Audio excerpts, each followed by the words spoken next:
ГСП онлайн. Городские новости сейчас. Среда, 23:10. Рейд по учреждениям круглосуточного пребывания несовершеннолетних. Сотрудники полиции, прокуратуры, комиссии по делам несовершеннолетних и пожарного надзора обходят общежития, в которых живут дети.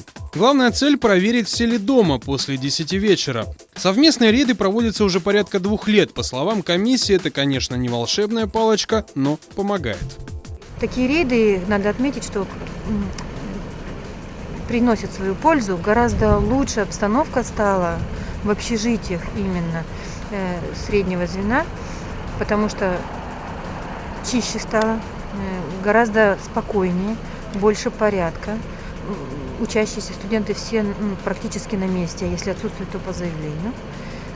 Не выявлено ни одного правонарушения. Встречают доброжелательно.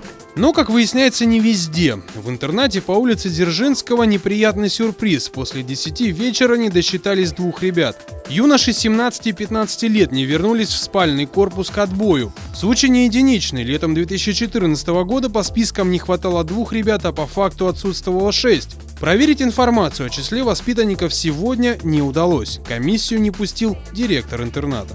Да, у вас детей 22-50. Я еще раз говорю, я отвечаю за детей. Вы знаете, где ваши дети находятся? Пока не знаю. Так 22-50, Если бы знал бы... они должны были 50 минут назад быть дома, в интернате. Ну давайте сейчас по городу Ухте проедем. Давайте по городу Ухте проедем. Давайте пройдем по интернату и посмотрим, кого у вас еще Я нет, еще раз кроме говорю, 2 воспитанников. давайте поедем по городу Ухте, посмотрите, сколько подростков Давайте еще бродят по интернату улице. сначала и посмотрим, кого Никуда вы не пойдете. После инцидента 2 следующих общежития выглядят вполне благополучно. Все несовершеннолетние на своих местах. Из 200 юных студентов нет 8, но все они ночуют у родни. Воспитатели не заставляют себя ждать, а на вахтах хранятся списки всех жильцов, порядки и нормы пожарной безопасности. В итоге проблема лишь у директора интерната номер 2. По факту срыва рейда, а также препятствия действиям полиции и прокуратуры будет проведена проверка.